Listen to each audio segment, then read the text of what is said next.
Gloria a Dios. Primer libro de Samuel, capítulo 13. Estamos, hermano, con el día de hoy. Va a ser el tercer tema de esta serie que comenzamos, hermano. La serie se titula Saúl, el rey a quien Dios desechó, hermanos. Amén. Una historia impresionante de un hombre que obtuvo de parte de Dios el mayor de los privilegios, hermano, en ese tiempo, que era ser rey sobre la nación de Israel, pero que, como dice el título de la serie, Saúl será recordado, hermano, ha sido recordado por miles de años, y mientras estemos aquí, lamentablemente Saúl será recordado por el rey a quien Dios desechó, hermano. Amén. De manera que el propósito de esta serie es que aprendamos que aunque Dios nos bendice, que aunque Dios, hermano, puede llegar a escogernos o hacer de nuestra vida algo muy hermoso, muy lindo, pero si nosotros no ponemos cuidado, corremos un grave peligro, hermanos. Amén. Ok, Samuel capítulo 13, verso 1, hermanos, al 15, estamos ahí. Lo vamos a leer para que usted vaya entendiendo el contexto de la historia. Dice Samuel, primer libro de Samuel 13:1. La leemos, la palabra, honrando al Dios Padre, a Jesucristo el Hijo y al Espíritu Santo de nuestro Dios. Amén. Había ya reinado Saúl 1 año, y cuando hubo reinado 2 años sobre Israel, escogió luego a 3,000 hombres de Israel, de los cuales estaban con Saúl 2,000 en Micmas y en el monte de Betel, y 1,000 estaban con Jonatán en Gaba de Benjamín, y envió al resto del pueblo, cada uno a sus tiendas. Y Jonatán atacó a la guarnición de los filisteos que había en el collado, y lo oyeron los filisteos, e hizo Saúl tocar trompeta por todo el país, diciendo: oigan los hebreos. Y todo Israel oyó que se decía: Saúl ha atacado a la guarnición de los filisteos, y también que Israel se había hecho abominable a los filisteos. Y se juntó el pueblo en pos de Saúl en Gilgal. Entonces los filisteos se juntaron para pelear contra Israel: 30,000 carros, 6,000 hombres de a caballo, y pueblo numeroso como la arena que está a la orilla del mar. Y subieron y acamparon en Micmas, al oriente de Bet-Aven. Cuando los hombres de Israel vieron que estaban en estrecho, porque el pueblo estaba en aprieto, se escondieron en cuevas, en fosos, en peñascos, en rocas y en cisternas. Y algunos de los hebreos pasaron el Jordán a la tierra de Gad y de Galaad. Pero Saúl permanecía aún en Gilgal, y todo el pueblo iba tras él temblando. Y él esperó 7 días conforme al plazo que Samuel había dicho. Pero Samuel no venía a Gilgal, y el pueblo se le desertaba. Entonces dijo Saúl: traedme holocausto y ofrenda de paz. Y ofreció el holocausto. Y cuando él acababa de ofrecer el holocausto, he aquí Samuel que venía, y Saúl salió a recibirle para saludarle. Entonces Samuel dijo: ¿qué has hecho? Y Saúl respondió: porque vi que el pueblo se me desertaba, y que tú no venías dentro del plazo señalado, y que los filisteos estaban reunidos en Micmas. Me dije: ahora descenderán los filisteos contra mí a Gilgal, y yo no he implorado el favor de Jehová. Me esforcé pues y ofrecí holocausto. Entonces Samuel dijo a Saúl: locamente has hecho. No guardaste el mandamiento de Jehová tu Dios, que él te había ordenado. Pues ahora Jehová hubiera confirmado tu reino sobre Israel para siempre. Mas ahora tu reino no será duradero. Jehová se ha buscado un varón conforme a su corazón, al cual Jehová ha designado para que sea príncipe sobre su pueblo, por cuanto tú no has guardado lo que Jehová te mandó. Y levantándose Samuel, subió de Gilgal a Gaba de Benjamín, y Saúl contó la gente que se hallaba con él, como 600 hombres. Hasta ahí, hermanos. Padre, te damos gracias. Qué lindo es poder estar en tu presencia y deleitarnos en ella, Señor, porque en tu presencia hallamos sanidad, restauración.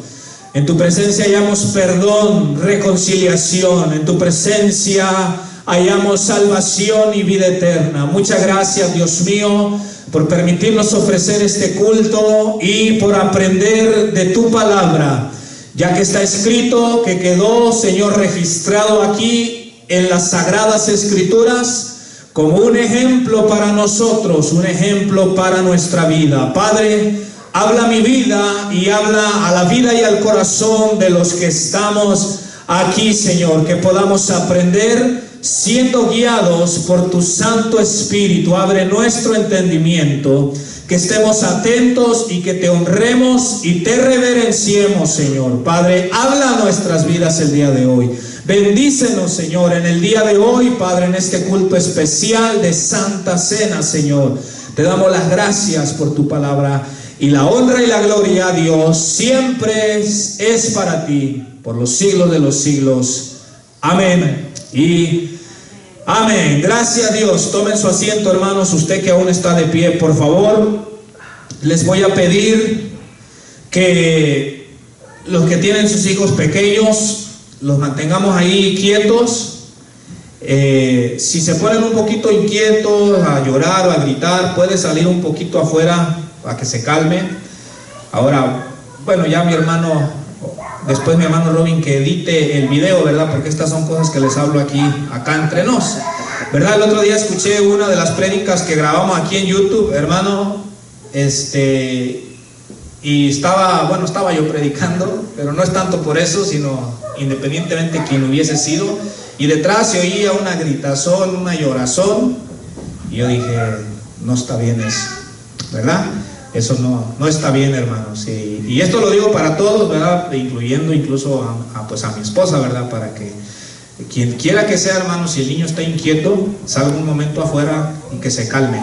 Pero no tome eso como excusa porque haya la prédica aburrida para irse para afuera, ¿verdad? O sea, si tiene que salir, que sea porque tiene que salir, no porque, pues no me interesa lo que se está diciendo, voy a ir para allá afuera. Ok, solamente quería decirles eso, hermanos. Amén.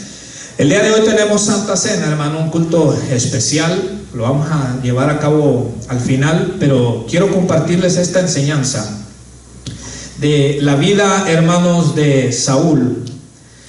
Ya vimos en el primer estudio cómo Saúl recibió este gran privilegio, hermano. Leímos la historia de Saúl, cómo él pasa de ser un israelita común. La Biblia no nos habla algo grande o algo maravilloso acerca de Saúl. Era una persona común y corriente.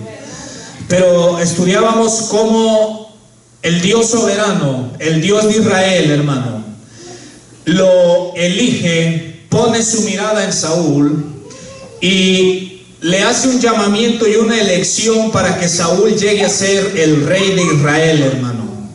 Quiero que me entienda algo. En Saúl no había atributo alguno, no había cualidades, hermano, que lo hicieran digno o apto para llegar a ser el rey de Israel, hermano. La elección se debió únicamente a la soberana decisión del Dios de Israel, hermano. O sea, Dios soberanamente decidió elegir a Saúl para que fuese rey, hermano. ¿Qué es lo que yo le quiero decir, hermano? Que si lo trasladamos a nuestra vida, nos damos cuenta que también en usted y en mí no había muchas cosas, hermano, destacables probablemente, como dice Pablo en Corintios. Pablo les decía a los corintios, analícense y vean que entre ustedes no hay muchos ricos, no hay muchos poderosos y no hay muchos nobles, ¿verdad? Y esa es la verdad. Entre los que estamos aquí no habemos ni millonarios, ni poderosos, no tenemos cargos en el gobierno, ni muchos nobles. O sea, no venimos de una cuna real, hermano. Pero estamos aquí porque Dios en su soberanía decidió poner su mirada en nosotros, decidió poner su mirada en usted, decidió poner su mirada en mí, mis amados hermanos. Y una vez que Él puso su mirada, hermano, Él nos deja saber a través de la Escritura que tiene un plan, que tiene una misión particular para cada uno de nosotros, mis amados hermanos. Usted no está aquí por coincidencia. Usted no existe o no ha recibido la vida por un acto de la casualidad, hermano. Usted y yo estamos aquí por un propósito eterno de parte del Dios vivo y soberano, mis amados hermanos. Amén. Usted tiene una misión que cumplir en esta vida, hermano. Me pregunto si ya sabe cuál es. Ok, entonces hace 15 días veíamos eso.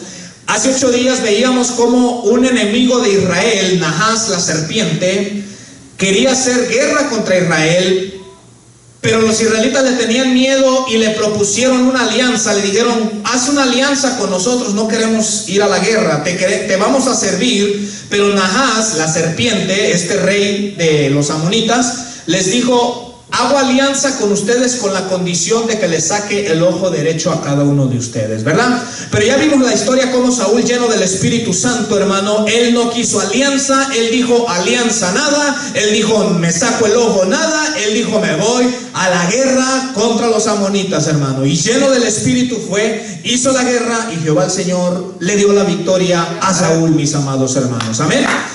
Dale gloria al Señor, hermano.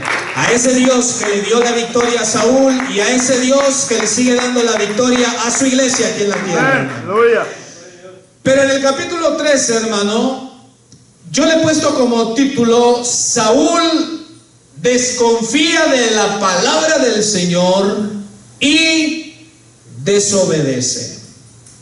Vamos a estudiar este episodio en su vida, porque así como estudiamos su victoria o sus cosas destacables, vamos a mirar este episodio en el capítulo 13, donde nos habla de un fracaso en la vida de Saúl, errores que él cometió ya siendo rey.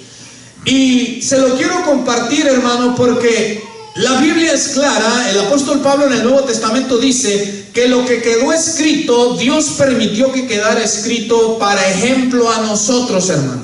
Amén. Mire, dice un dicho, no dice la Biblia, dice un dicho que el que ignora la historia está condenado a repetirla. Una vez más, el que ignora la historia está condenado a repetirla. Si usted ignora los errores de otros en el pasado, probablemente usted los repita. Pero si usted llega a aprender de los errores de personas en el pasado, usted aprende de ello y dice: yo voy a tener cuidado de no cometer lo mismo, hermanos. Amén. Entonces es lo que vamos a mirar hoy. Saúl desconfía de la palabra del Señor y desobedece. Pase la imagen que sigue, hermano, por favor. En los primeros versículos, hermano, quiero que usted me siga ahí. Yo le puse guerra contra los filisteos. Y vamos a leer del versículo 1 al 5, hermanos, la guerra contra los filisteos. Dice: había ya reinado Saúl 1 año, y cuando hubo reinado 2 años sobre Israel, escogió luego a 3000 hombres de Israel, de los cuales estaban con Saúl 2000 en Micmas y en el monte de Betel, y 1000 estaban con Jonatán en Gabá de Benjamín, y envió al resto del pueblo cada uno a sus tiendas. Hasta ahí, hermano.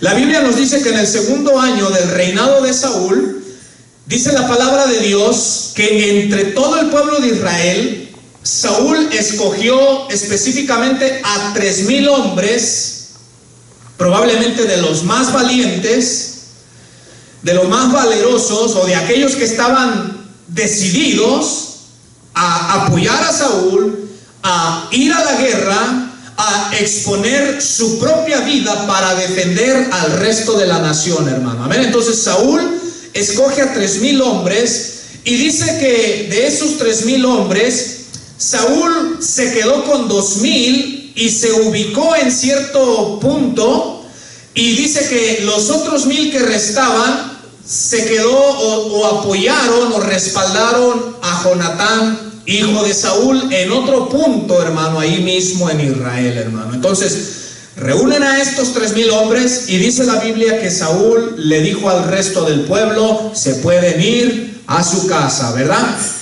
Pero continuamos leyendo el verso 3, hermano, sígame ahí. Dice: y Jonatán atacó a la guarnición de los filisteos que había en el collado, y lo oyeron los filisteos, e hizo Saúl tocar trompeta por todo el país, diciendo: oigan los hebreos. Y todo Israel oyó que se decía: Saúl ha atacado a la guarnición de los filisteos.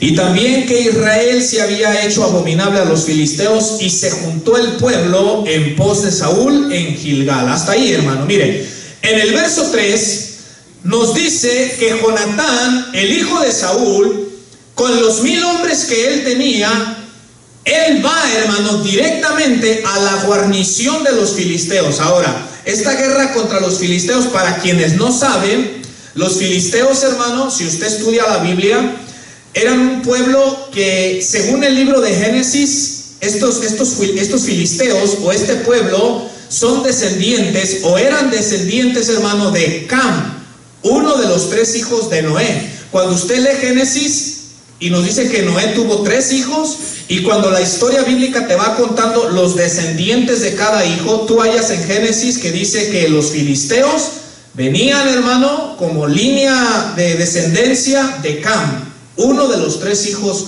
de Noé. Pero cuando usted continúa leyendo la historia acerca de este pueblo, desde el libro de Génesis nos dice que este pueblo empezó a tener una rivalidad con Isaac. Desde el tiempo de Abraham, de Isaac, había una rivalidad por parte de este pueblo, hermano. Pero si usted sigue leyendo la historia bíblica, por ejemplo, sobre todo en el libro de Jueces, cuando usted tenga oportunidad, lea el libro de Jueces, y en el libro de Jueces nos habla de una y otra vez el pueblo de los filisteos oprimiendo al pueblo de Israel, mis amados hermanos. ¿Quién no ha leído la historia de Sansón? ¿Contra quién era la guerra que tenía Sansón? Contra los filisteos. ¿De dónde era la mujer con la cual se enojó? No se enojó. Para nada se enojó. ¿De dónde era la mujer con la cual Sansón se enamoró? Era de los filisteos. ¿A quién les hizo guerra Sansón? A los filisteos. ¿Quiénes capturaron a Sansón y le sacaron los ojos? Fueron los filisteos. ¿A quién tomaron como burla y lo tenían como un payaso, hermano? A Sansón. Fueron los filisteos. ¿A quiénes asesinó Sansón o mató Sansón en su última batalla cuando, recargado de 2 pilares, hermano, derrumbó el lugar, hermano? Fueron a los filisteos, hermano. Entonces, una y otra vez usted lee de este pueblo que tiene una gran rivalidad con Israel. ¿Quién no ha leído? A mí me encantan estas historias, no sé usted. Yo me emociono cuando voy leyendo las historias bíblicas. ¿Quién no ha leído en los primeros capítulos de Samuel, cuando los filisteos se van a la guerra contra Israel, en los tiempos del sacerdote Elí, un pésimo sacerdote, él con sus hijos? ¿Quién no ha leído, hermano, que los filisteos se robaron el arca? Así es. El arca de la alianza, el arca del pacto, hermanos, se la robaron como trofeo. Dijeron: hemos derrotado a los israelitas, llevémonos el arca. Ahora, el arca representaba la presencia del Dios eterno en la tierra, hermano. ¿Quién no ha leído que cuando los filisteos se llevan el arca, la ponen en el templo de su dios Dagón, un dios con forma de pez?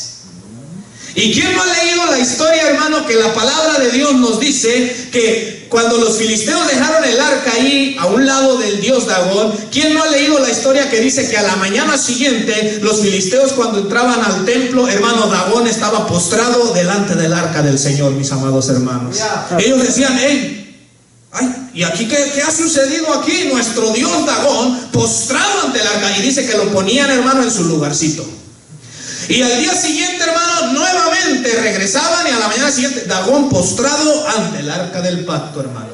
Lo volvieron a poner para atrás, y en esta ocasión Dios dijo: ahorita se las voy a hacer un poquito más para allá para que vean quién es el verdadero Dios. Y dice que al día siguiente, cuando entraron, hermano, todo esto estaba cortado en pedazos, solo había quedado el tronco de Dagón, hermano, y los filisteos se sorprendieron, hermano. ¿Sabe por qué? Porque Dios les estaba demostrando, hermano, que Él era el único Dios vivo y verdadero, y que Dagón estaba muerto, y que Dagón no se podía defender, mis amados hermanos. Ahora, ¿quién no ha leído esa historia? ¿Quién no ha leído, hermano, que a los filisteos les salieron tumores, o como dice otra mejor traducción, les salieron hemorroides o almorranas? ¿Sabe usted qué eso fue lo que les pasó? La Biblia dice que fueron tumores, pero la traducción más correcta dice que estaban llenos de hemorroides y de almorranas. Si usted no sabe qué es, cuando llegue a su casa lo puede investigar. Bueno, estos estaban llenos de hemorroides, Y los sacerdotes ahí les dijeron, ¿sabes qué? Es por causa del arca del pacto, de la presencia de Dios. Devuélvensela a Israel. Y así lo hicieron, hermano. Pero lo que yo te quiero decir, la guerra contra los filisteos, o en otras palabras, los filisteos eran una piedra en el zapato de Israel, hermano. O sea, siempre estaban ahí molestando, oprimiendo. Y una de las razones por las cuales Dios pone a Saúl como rey es para que libertara a Israel de la opresión de los filisteos, hermano. Amén. Entonces note bien, escoge estos 3,000 hombres, y en el verso 3 lo puse con letras azules, dice que Jonatán atacó a la guarnición de los filisteos. Jonatán, hermano, el hijo de Saúl, quien ha leído la historia puede darse cuenta que Jonatán era un hombre valiente, mis amados hermanos.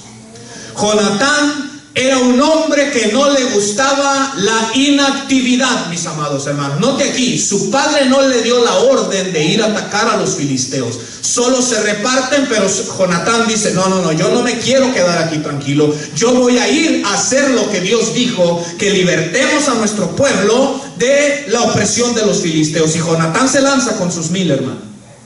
Y dice que los derrotó, y les llegó la noticia a los filisteos: ¿sabes qué? Saúl acaba de atacar la guarnición y los ha derrotado. Entonces la nación de los filisteos se prepara para la guerra, y dice que Saúl también hace que toquen trompeta, hermano, porque déjeme decirle que incluso los hermanos que tocan trompeta, uno de los propósitos de los sonidos, hermano, del shofar, era tocar el shofar, hermano, como un anuncio de que se prepararan para la guerra, mis amados hermanos. Ese es uno de los significados del sonido del shofar. Cuando se toca el shofar, se está llamando a las fuerzas espirituales también, hermano, de parte de Dios, para que hagan guerra espiritual, mis amados hermanos. Desde ese tiempo así se reunía. Entonces Saúl hace tocar trompeta, se reúne todo el pueblo, pero sígame en el verso 5, hermano. Pasa la imagen, hermano. Entonces se reúnen todo Israel, pero mire en el verso 5, dice: entonces los filisteos se juntaron para pelear contra Israel. 30,000 carros, 6,000 hombres de a caballo, y pueblo numeroso como la arena que está a la orilla del mar. Y subieron y acamparon en Micmas, al oriente de Betabén. Ok, los filisteos dicen: hey, Saúl ha atacado una guarnición nuestra y nos ha derrotado. Los filisteos se reúnen, y dice que llevaban, hermano, en su ejército 30,000 carros. Que esa cantidad, hermano, es incorrecta. Todas las traducciones dicen que eran 3,000 carros, porque el pueblo filisteo era muy pequeño, hermano, y no hay en la historia de las guerras antiguas, no hay ni los ejércitos más grandes o fuertes contaban con esa cantidad de carros. 30,000 carros es mucho. Algún copista, hermano, de los hebreos se equivocó probablemente, dicen los comentaristas, y la realidad era que eran 3,000 carros. Entonces dice que eran 3,000 carros, 6,000 hombres de a caballo, y un pueblo numeroso como la arena del mar. En otras palabras, los filisteos vienen con un ejército mucho más capaz y mucho más grande, hermano. ¿Por qué?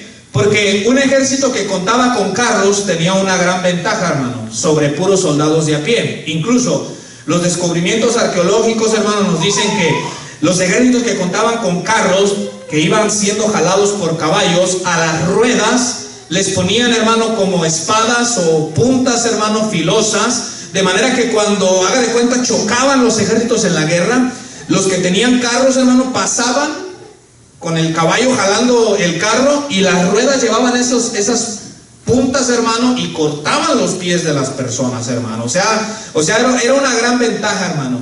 Pero además nos dice que era un pueblo numeroso como la arena del mar. Esto significa, hermano, que eran tantos que no se podían ni contar, pues, porque eran muchos. Entonces, el ejército filisteo es, en cuanto a capacidad, más fuerte, y en cuanto a cantidad, pues son muchos más, hermano. Pero se van a esa guerra. Pero pase la imagen que sigue, hermano. Entonces mira lo que pasó. El pueblo se atemoriza y abandonan a Saúl. Primero se le reunieron, amén, Saúl, vamos a la guerra. Pero cuando miraron los carros, los jinetes a caballo y un pueblo numeroso, mire lo que pasó, el pueblo se atemoriza y abandonan a Saúl. Leamos, hermano, el verso 6, ¿está ahí conmigo? Dice el verso 6: cuando los hombres de Israel vieron, dice así, ¿verdad? Que vieron, ¿sí o no? Cuando los hombres de Israel vieron que estaban en estrecho, porque el pueblo estaba en aprieto, ¿qué hicieron, hermano, los hombres de Israel? Pies, ¿para qué los queremos? Dice, se escondieron en cuevas, en fosos, en peñascos, en rocas y en cisternas. Y algunos de los hebreos pasaron el Jordán. Mire, pues, el Jordán dividía, hermano, pero recordemos que del otro lado del Jordán había otras tribus de Israel. Cuando miraron a los filisteos, unos se metieron a las cuevitas, otros se metieron en medio de peñas, otros dijeron, ahí está el río Jordán, ¿qué me importa? Melonado. Se metieron, hermano, cruzaron el río Jordán y se fueron a las otras tribus, hermano. Pero continúa diciendo, y algunos de los hebreos pasaron el Jordán a la tierra de Gad y de Galad, pero Saúl permanecía aún en Gilgal y todo el pueblo iba tras él temblando, hermano. Una vez que el pueblo ve la capacidad del ejército contrario, su corazón, se llenó de miedo. El miedo, hermano, es parte de nosotros los humanos. Pero hay un problema, hermano. Es que cuando el corazón se llena de miedo, una persona que se llena de miedo, el miedo paraliza a la persona. Escuche bien esto. Es normal que sintamos miedo. Y Dios sabe que a veces los humanos ante ciertas situaciones sentimos miedo. Dios lo sabe. ¿Por qué? Porque en la Biblia, una y otra vez, usted mira este consejo o este mandamiento de Dios a sus siervos: no temas, no tengas temor, no temas delante de ellos. Una y otra vez, hermano, como si usted lee el primer capítulo del libro de Josué, Dios le dice a Josué: te mando que te esfuerces y seas valiente. Ahora, ¿quiere que le diga qué es ser valiente? El valiente no es el que no siente miedo. No, valiente es aquel que vence su miedo, hermano, y toma decisiones firmes, mis amados hermanos. Escuche bien, valiente no es el que no siente miedo. Valiente es aquel que, a pesar de que le viene temor, vence el temor. Porque el temor paraliza. ¿Cuántas personas están a punto, cuando se va a llegar el día de la boda, y están queriéndose echar para atrás? ¿Sabe por qué están queriendo echar para atrás? Por el miedo. El corazón se les llena de miedo. ¿Y qué tal si no me salen las cosas bien? ¿Y qué tal si no es como yo pienso que es? O viceversa, ¿qué tal si esta está aparentando? Entonces el miedo nos paraliza, hermano, ¿verdad? Pero el valiente es aquel que vence sus miedos, mis amados hermanos. Y en este caso, la nación de Israel dejó que el miedo invadiera todo su ser, hermano. Ahora yo te voy a decir por qué tuvieron miedo, y yo te voy a decir por qué a veces a usted y a mí el miedo nos vence. ¿Por qué ellos comenzaron a esconderse, a huir, a correr? ¿Sabe por qué, hermano? Porque ellos miraron el problema que tenían enfrente únicamente con los ojos físicos, mis amados hermanos. Ellos no miraron con los ojos de la fe. Ellos no miraron con los ojos de la fe como lo hizo Moisés, hermano. Moisés miró a Faraón, miró el poderío de Faraón, pero Moisés Con los ojos espirituales miró al Dios que estaba por encima del faraón, hermano. Ellos no miraron, hermano, como lo hizo Caleb y Josué, hermano, ante Jericó. Todo el pueblo de Israel miró con los ojos físicos las murallas, los gigantes que había en la tierra de Canaán, hermano. Pero Caleb y Josué miraron con los ojos de la fe al Dios, hermano, que era el verdadero gigante, al Dios que podía derrotar a esos gigantes, al Dios que podía derribar esas murallas. El pueblo no lo vio, pero Caleb y Josué sí lo vio, hermano. Amén. Entonces, usted y yo nos llenamos de miedo, ¿sabe cuándo? Cuando ponemos nuestra mirada solo en el problema. Cuando usted solo mira o usted solamente se deja guiar por lo que sus sentidos, sus ojos, lo que usted ve, lo que usted escucha físicamente, mis amados hermanos. Por ejemplo, el que está enfermo y viene el doctor y le dice ya no tienes cura. Si la persona se deja llevar solo por lo que el doctor dijo, hermano, esa persona se llena de miedo. Pero si la persona mira con los ojos de la fe y dice, aunque el doctor me ha dicho eso, pero yo sé que hay un Dios que tiene el poder para sanar aún las enfermedades. Un ejemplo, a veces los matrimonios van con los psicólogos. Ya le he dicho, no vaya con los psicólogos, de verdad. Los psicólogos no arreglan ni su vida, algunos de ellos. Pues no puedo decir todos, porque tendría que conocerlos. Los psicólogos no arreglan ni su propia vida, hermano. Entonces va al matrimonio, el consejero matrimonial, y el consejero matrimonial oye al varón, luego oye a la mujer y les dice, ustedes ya no tienen arreglo, divórciense. Y si usted escucha lo que dice el psicólogo, pues se va a divorciar. Pero si usted mira con los ojos de la fe y usted entiende que por encima del comentario del psicólogo hay un Dios que todavía restaura, hay un Dios que todavía sana vidas, que todavía, hermano, edifica matrimonios, edifica vidas, y que todavía sana corazones. Si usted mira más allá con los ojos de la fe, usted dice, aunque el psicólogo dijo esto, pero Dios dice algo diferente. Amén, gloria a Dios. ¿A cuántas mujeres no les han dicho, tú nunca vas a poder tener hijos? ¿A cuántas mujeres no les han dicho así? Tristemente, el doctor. Ahora, y no es que el doctor sea malo, o no es que el doctor mienta. A veces el doctor dice lo que la ciencia le está revelando. Probablemente él no sea malo, no lo dice con malicia. Pero si la persona solamente cree lo que sus oídos escucharon del doctor, hermano, probablemente su situación se quede así. Pero si hay mujeres que dicen, no importa lo que la ciencia me diga, yo sé que por encima del doctor y por encima de mi esterilidad, yo sé que hay un Dios que da vida, hermano, yo le aseguro que una mujer de fe, de esa manera, puede recibir algo de parte de Dios. Aleluya. Entonces, el miedo se apodera de nosotros cuando solo vemos con los ojos físicos. Yo ya les he contado un hermano que chocó. Le dieron un ticket, hermano, y no quiso ir a la corte porque dijo, antes de ir a la corte y que el juez me aviente para México, me autodeporto. Y se autodeportó. Solito se fue para México. ¿Por qué? Le tuvo miedo al juez. Pero incluso a alguien, yo no sé la situación de cada quien. Si a usted le tocara ir a corte, que obviamente espero que no sea por un crimen o porque ahorita aún en el presente andamos de sinvergüenzas, pero si quizás en el pasado por alguna razón le tocase en el presente, en el futuro ir a corte, debería de recordarse que por encima de ese juez está el mayor juez, el juez de toda la tierra, Jehová de los ejércitos, y confiar en eso, mis amados hermanos. Entonces, este pueblo no miró más allá.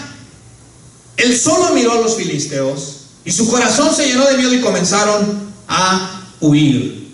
¿Y sabe cuál fue el problema? Que comenzaron a dejar solo a su líder, al rey, a Saúl. Y dice que si usted leyó el verso 7 al final, dice que los que se quedaban iban detrás de él temblando. Hermano, ¿qué confianza es esa? ¿Usted se imagina que va con algunos a guerrear y puros medrosos? Puro que se van mordiendo las uñas, ay, regresémonos porque se ve que nos van a matar a todos. Imaginen qué confianza, qué ayuda es esa, hermano. En cambio, cierto, no hay una gran diferencia cuando usted anda rodeado de gente que dice, hey, vamos. Vamos porque lo vamos a lograr, vamos porque vamos a vencer, vamos porque ellos no nos van a derrotar. ¿Qué diferencia, cierto o no? Pues muchos se le empiezan a ir a Saúl y los que se quedan van temblando. Ya ve que sí es cierto, si usted alguna vez ha tenido miedo, las rodillitas tiemblan, ¿cierto o no? ¿Nunca le ha pasado eso, que le tiemblen las rodillas? Hasta la voz tiembla, pues. Algunos nos tiembla cuando nos para el policía, ¿sí o no? Si algunos nos volvemos tartamudos cuando estamos espantados. Si el policía le dice, a ver, ¿por qué esto y esto y esto? Y la persona se vuelve hasta tartamudo. Bueno, estos estaban todos miedosos, hermano. Pero pasa la imagen que sigue, vamos a seguir, hermano. Ok, aquí es donde yo quiero llegar más profundo, hermano. Le puse ahí, Saúl desconfía de la palabra del Señor y desobedece el mandato divino. Leamos el verso 8, hermano. Dice, y él esperó 7 días.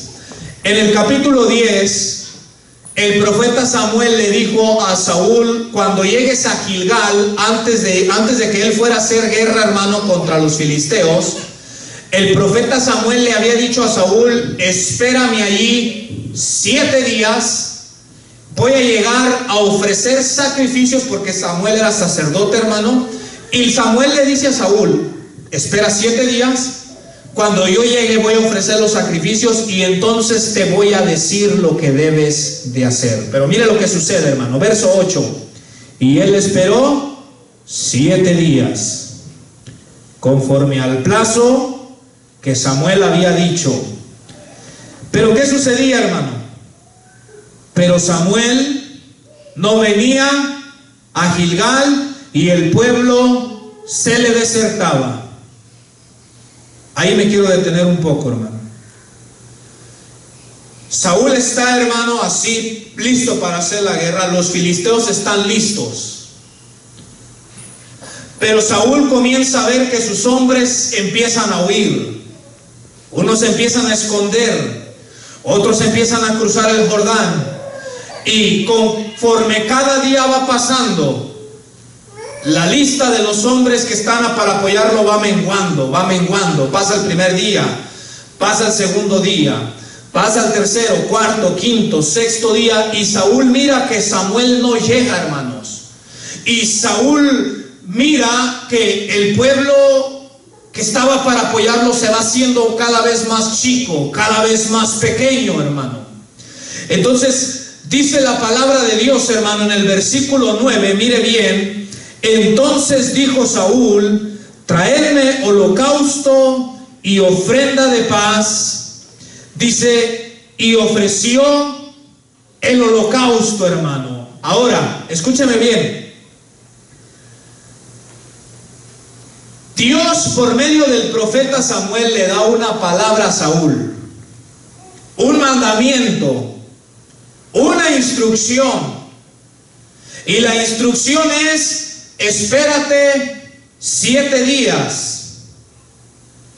Y la instrucción es, espérate 7 días, y cuando yo llegue, le dice el profeta, yo voy a ofrecer holocausto y ofrendas de paz. Quiero hablarte algo brevemente acerca de estos dos sacrificios, hermano. Levítico capítulo 1 en adelante, los primeros capítulos, nos habla de las ofrendas. Escúcheme bien. El holocausto era una ofrenda, hermano, donde se consumía completamente el animal, hermano. Todo el animal se consumía. Ahora, ¿por qué le explico esto? Porque a diferencia de otras ofrendas que la Biblia habla, en otras ofrendas solo ciertas partes del animal eran quemadas y otras partes las comía el sacerdote o el mismo ofrendante. Pero el holocausto era un sacrificio donde todo el animal se consumía. ¿Por qué? Escúcheme bien. El holocausto representaba una vida completamente consagrada a Dios, hermano. Por eso era que todo el animal se consumía. Mire bien, el animalito ya no iba a servir para trabajar en el campo, ni tampoco ninguna parte serviría para ser consumida, sino todo el animal era quemado en el altar era consumido por el fuego porque representaba, o quien lo ofrecía estaba diciendo: dedico mi vida completamente a Dios, mis amados hermanos. ¿Saben por qué? Porque Dios quiere cada una de las áreas de nuestras vidas dedicadas al Señor, mis amados hermanos. Te digo algo, a veces hay áreas que entregamos a Dios y otras cosas aún no. Hay áreas donde no nos cuesta obedecerle a Dios, y hay otras áreas donde a veces hasta le decimos a Dios: Dios, aquí no te metas, con eso no te metas. Y por sorprendente que parezca, le voy a poner un ejemplo. Yo me recuerdo en Nashville, Tennessee, en una ocasión con el pastor fuimos a visitar a una hermana. Pues usted en la congregación la miraba como una hermana, pues bien metida con el Señor, convertida y todo, ¿verdad? Pero como le vuelvo a repetir, a veces hay áreas que aún no hemos consagrado para Dios. Entonces, esa vez cuando entramos con el pastor, entramos, hermano, así, tocamos la puerta y la hermana nos invitó a pasar. Cuando entramos, hermano, así a la mera entrada, un cuadro así grandote, así de la Lupe, hermano. Grandote así de la Lupe. Y con el pastor, hermano, volteamos a ver las caras, ¿verdad? No dijimos nada, pero que como que con las mentes sí nos conectamos, pues como diciendo: pues aquí qué pasó. No dijimos nada por respeto, pero nos quedamos así, miramos que el gran cuadrote de la Lupe ahí, hermano. Pero lo que yo le quiero decir es, la hermana se aparentaba pues que estaba bien consagrada para el Señor, pero ahí podemos ver que había una área donde le costaba. Por ejemplo, hay personas que se convierten en el cristianismo y todavía traen su crucifijo colgadito dentro de la camisa, ¿sí o no? Hay algunos que todavía tienen cositas por ahí guardadas que ya no tendrían que tener guardadas, y dice: las tengo para testimonio, hermano. No, ¿qué para testimonio? Cuenta el testimonio, pero toda esa basura que no le agrada a Dios, para la basura, ¿cierto o no? A veces tenemos cositas guardaditas todavía, hermano. No, eso no me lo toques, dice, eso no me lo toques. Y son cosas que no agradan a Dios. Entonces, el holocausto, hermano, representa todo el animal consumido. Porque mire, cuando todo el animal se consumía, dice que subía humo hasta la presencia de Dios. Y era como que Dios olía, hermano, ese aroma agradable. Y dice que era algo grato ante la presencia de Dios. ¿Sabe cuándo nuestra vida es agradable ante la presencia de Dios? Cuando rendimos completamente nuestras vidas a Él, hermanos. Cuando cada área, cada espacio, cada aspecto de nuestro ser le decimos: Señor, toda mi vida es tuya, Señor. Cada espacio de mi ser, Señor, es para ti. Con mi manera de pensar te voy a honrar. Con mi manera de hablar te voy a honrar, Señor. Con lo que siento en mi corazón te voy a honrar, Señor. Con mis acciones te voy a honrar. Con lo que hablo, con lo que escucho, con lo que veo, con todo, hermano. Cuando una persona vive así, esa vida es de olor grato para el Señor. Entonces, note bien. Dice que Saúl ofrece holocausto y ofrendas de paz. Te quiero explicar un poquito acerca de la ofrenda de paz. En Levítico, la ofrenda de paz era un sacrificio que se hacía cuando en una situación difícil la persona quería pedirle salvación a Dios. O sea, quería pedir el favor de Dios. O la segunda razón por la cual se ofrecían sacrificios de paz era cuando Dios salvaba a alguien y la persona en agradecimiento le ofrecía una ofrenda de paz.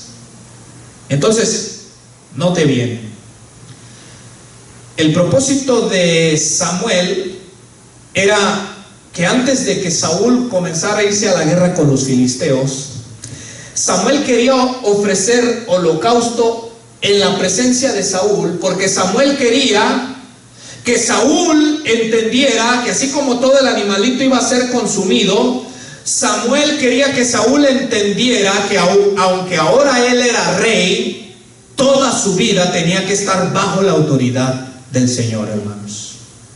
O sea, que en cada cosa que el Señor le mandara hacer, él tenía que obedecer, hermano. Y después, una vez que Saúl hiciera ese compromiso de decir: Señor, te consagro toda mi vida, entonces Samuel lo que iba a hacer era ofrecer una ofrenda de paz para invocar la salvación.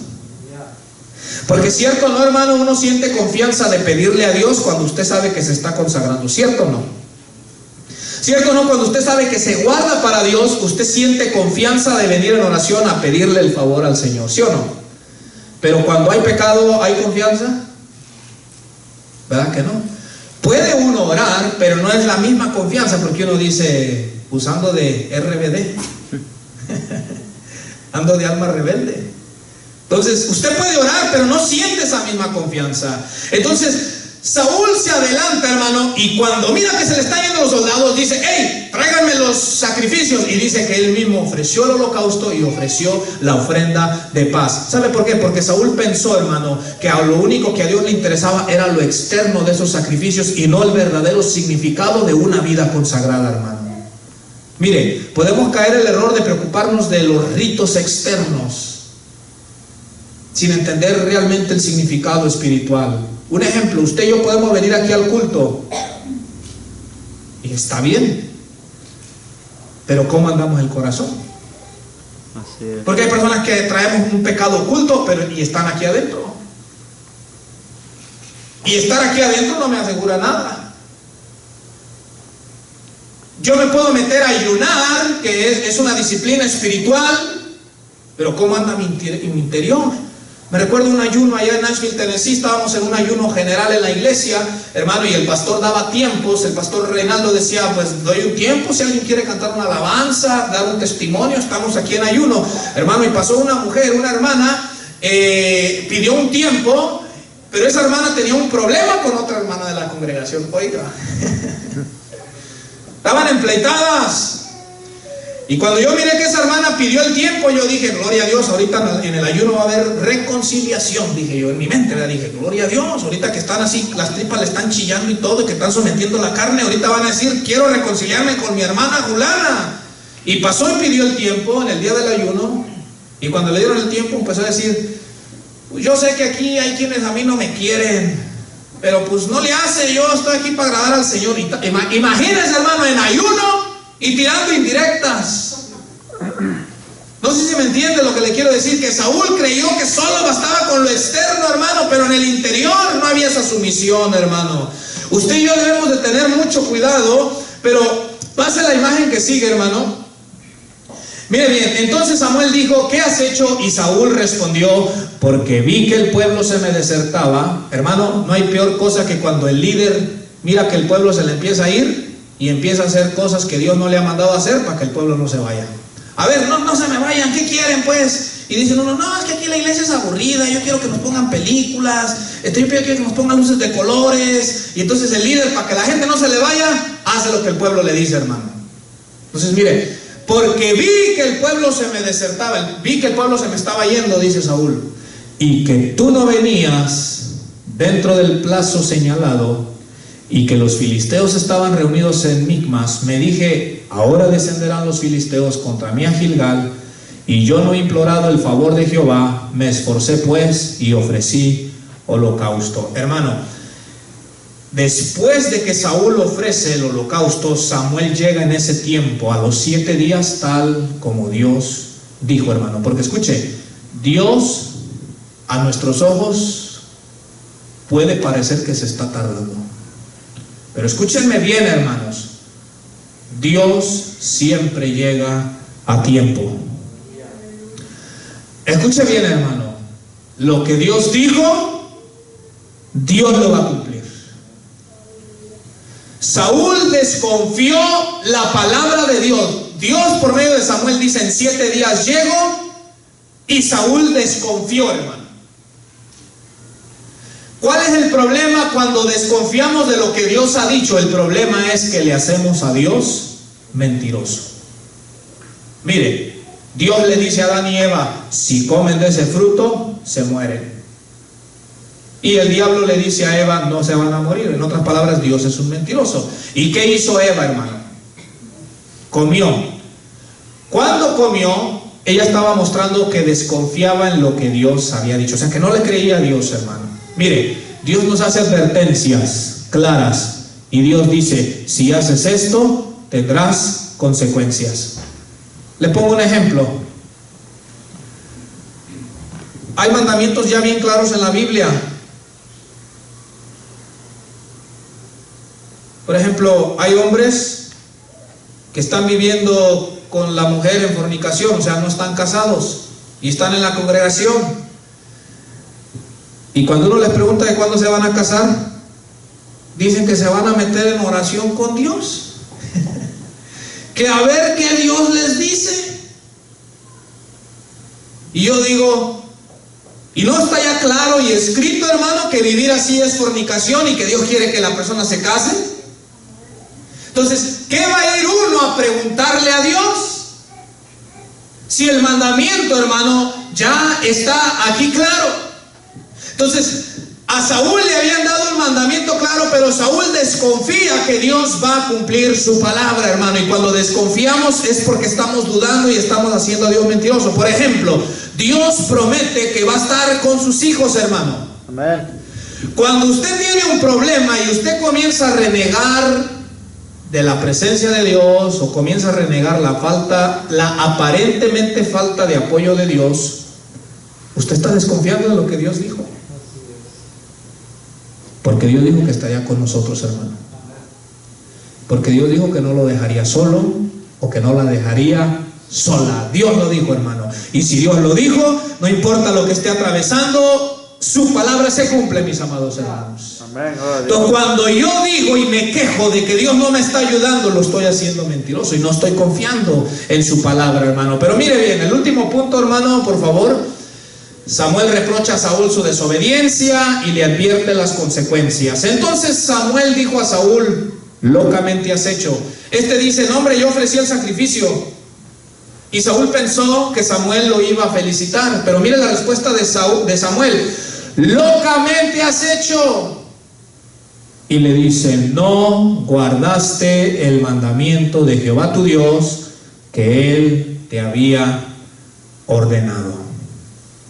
En otras palabras, cuando Dios nos da un mandamiento, usted y yo lo debemos de cumplir sin importar cuáles sean las circunstancias. De ejemplo, si alguien lo ofende, Dios ha dado un mandamiento, que es lo que usted y yo debemos de hacer. Entonces, usted puede decir: no, pero es que me dejé llevar por el coraje. Usted no debe dejar que las circunstancias lo lleven a quebrantar lo que ya Dios le ha hablado. Dios le había dado un mandamiento específico a Saúl: espérate 7 días, hermano. Pero las circunstancias a su alrededor hicieron que él desobedeciera.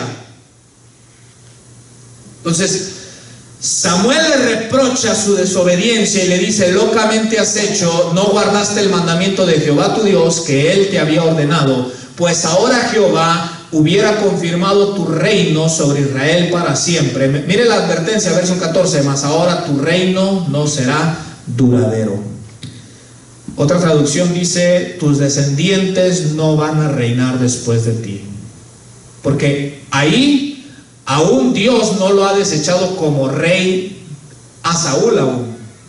Simplemente le está diciendo que por su desobediencia Dios no iba a permitir que sus descendientes después de él siguiesen reinando. ¿Por qué? Porque Dios miró que Saúl era capaz de desobedecer cuando las circunstancias se pusieran difíciles, hermano. Y usted sabe, hermano, que los hijos casi siempre siguen el ejemplo de los padres. Entonces, a un rey desobediente probablemente le seguiría un hijo que cuando llegara a ser rey también sería desobediente. Y Samuel le advierte y le dice: tu reino no será duradero. Jehová se ha buscado un varón conforme a su corazón, al cual Jehová ha designado para que sea príncipe sobre su pueblo, por cuanto tú no has guardado lo que Jehová te mandó. Hermanos, la obediencia es algo de suma importancia para Dios. Cualquiera pudiera decir: hermano, pero lo único que Saúl hizo fue ofrecer un sacrificio, no es algo muy grave. algunos pudiéramos pensar que es hasta exagerado que Dios le diga a Saúl: tu reino no va a ser duradero. Ahora yo les pregunto, de los que han leído esta historia, los que han leído este episodio, ¿alguna vez le han cruzado por su mente esto que les digo? ¿Le ha cruzado a usted por la mente de decir: se me hace muy severo el castigo solamente por haber obedecido o haber ofrecido un sacrificio? ¿Alguna vez, levante sus manos, le ha cruzado eso por su mente o no? Usted dice: no, es justo el castigo que recibió. ¿Alguna vez usted ha pensado eso o no? Ahora, si no, pues no la levante. Pero yo le voy a explicar por qué el castigo es justo. Jesús en el Nuevo Testamento dice, hermano, que el que en lo poco es infiel, en lo mucho es infiel. Y el que en lo poco es fiel, en lo mucho es fiel. Este mandamiento parece insignificante: espérate 7 días a que llegue el profeta. Pero Saúl no fue capaz de ser fiel en lo poco. Y Dios sabía que como este hombre no fue capaz de ser fiel en lo poco, aún en lo mucho tampoco sería fiel. ¿Y cómo lo vemos, hermano? Cuando lleguemos a ese punto vamos a mirar cómo aún Saúl fue a consultar a una adivina. Porque te das cuenta que el que en lo poco es infiel es capaz de ser infiel en lo mucho. Mire, para que Dios le pueda dar a usted más, primero ahorita en lo poco tiene que mostrarse fiel. Un ejemplo, si le dicen: hermano, ayúdenos a pasar la vacuum y que quede el templo bien limpio. Un ejemplo, son ejemplos. Y si aún en algo poquito no es fiel, Dios no lo va a llevar a algo más. Porque así como fue infiel en lo poco, va a ser infiel en lo mucho. Algunos que dicen: Señor, yo quisiera que me uses como predicador, Señor, yo quiero ir al mundo entero. Si en lo poco no es fiel, el Señor no lo va a llevar a lo mucho, porque el Señor sabe que en lo mucho va a ser infiel. Entonces, note la importancia de esto, hermano. Si usted es desobediente en lo más mínimo, Dios sabe que uno puede llegar a ser desobediente en cosas más grandes o más graves. Y por eso Dios dice: no. Le reprocha y le advierte, hermano, que su reino no sería duradero. Póngase de pie, hermano, vamos a dejarle entonces hasta aquí. Entonces Saúl desconfía de la palabra del Señor y desobedece. Vamos a dejarle hasta aquí, hermanos. Pero ¿cómo está nuestra vida, hermanos? ¿Cómo nos estamos conduciendo? ¿Qué tan serio tomamos nosotros los mandamientos de Dios? ¿Qué tanta seriedad le damos